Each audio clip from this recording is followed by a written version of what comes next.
दोस्तों नमस्कार, मैं रोहन भेंडे और आप देख रहे हैं सीधी बात सीधे सवालों के साथ। महामारी का तो संकट हम पर है ही। कल ही खबर आई कि हम 1 लाख से ज़्यादा मरीजों की संख्या अभी तक रजिस्टर करवा चुके हैं। मतलब हमने चाइना को भी अब पीछे छोड़ दिया है। 50 दिन का लॉकडाउन हो गया है। लॉकडाउन का अब 4.0 नया फेज शुरू हुआ है। हाँ, कुछ रियायतें दी गई है, जैसे दिल्ली सरकार ने मार्केट को ओपन कर दिया है, स्पोर्ट्स स्टेडियम्स बिना प्रेक्षक ओपन कर दिए हैं, और टैक्सी, रिक्शा, ई रिक्शा सारी चीज़ें ओपन कर दी है, लेकिन कुछ लिमिटेशंस के साथ। जैसा टैक्सी में जाना है तो एक ही बंदा जाएगा, टू व्हीलर पे जाएगा तो एक ही सिर्फ ड्राइवर जो है वही जाएगा, ई रिक्शा में एक ही पर्सन को परमिशन है बैठने की।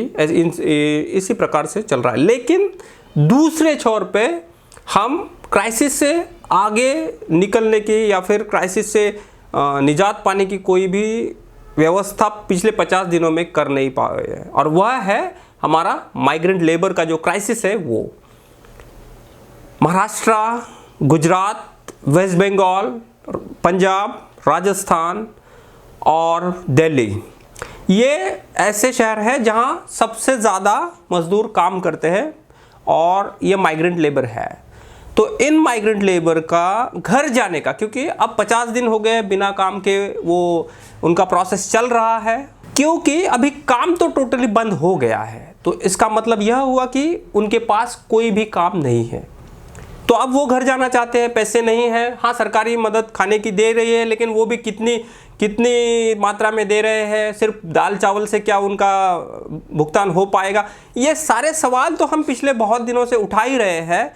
लेकिन अब जबकि हर दरवाज़ा मजदूर अब पूरी की पूरी तरह अपनी जो मेंटल सिक्योरिटी है, जो राज्य सरकार उनको देना चाहती थी या फिर प्रयास कर रही थी, उसमें राज्य सरकारें फेल हो गई है और अब मजदूर अपना आपा खो बैठे हैं, तो वो घर जाना चाहते हैं। कल एक दृश्य आया गाजीपुर बॉर्डर से। वहां पे उत्तर प्रदेश जाने के लिए बस आएगी, ऐसा कुछ प्रोग्राम था।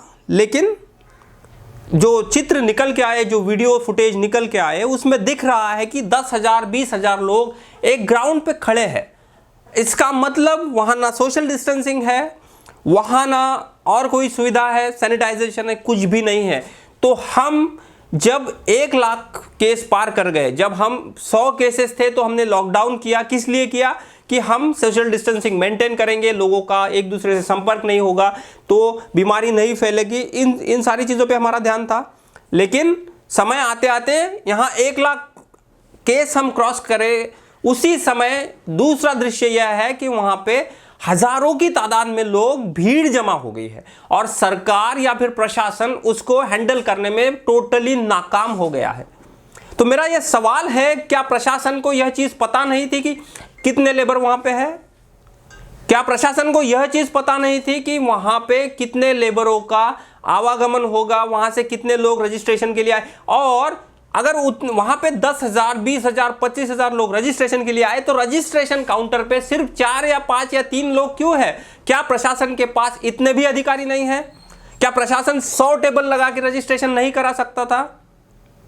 क्या यह सवाल नहीं बनता है? इसी के साथ दूसरी एक खबर आई, जो औरैया डिस्ट्रिक्ट में एक्सीडेंट हुआ था।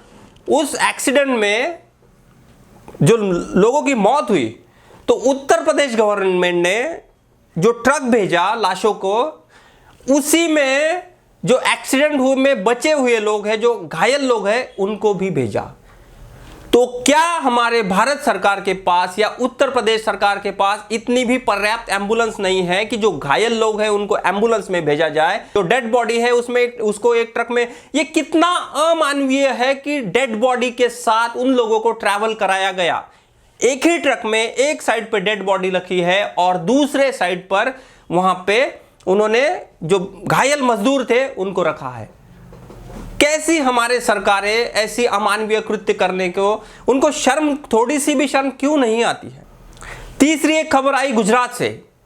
गुजरात के मुख्यमंत्री ने अपने दोस्त को, अपने मित्र को वेंटिलेटर का कॉन्ट्रैक्ट दिया।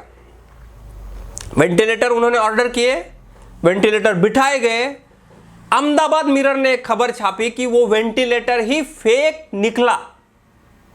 वेंटिलेटर फेक निकला।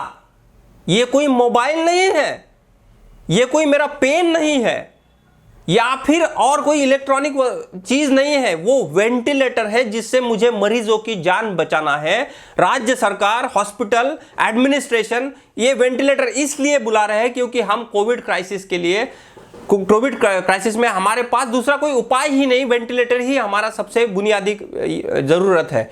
और इस समय में कोई एक इंडस्ट्रियलिस्ट एक हॉस्पिटल या फिर एडमिनिस्ट्रेशन को फेक वेंटिलेटर देता है और उसका उद्घाटन राज्य के मुख्यमंत्री करते हैं।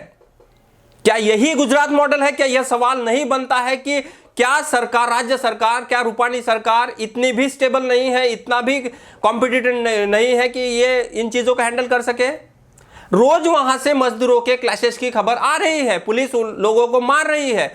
क्यों मार रही है अब पुलिस? क्या प्रॉब्लम है? क्या दोष है मजदूरों का कि उनको पीटा जा रहा है? तो आज के लिए इतने ही मेरे सवाल, कल और जुड़ते हैं। धन्यवाद। Subscribe now and press the bell icon. Never miss an update.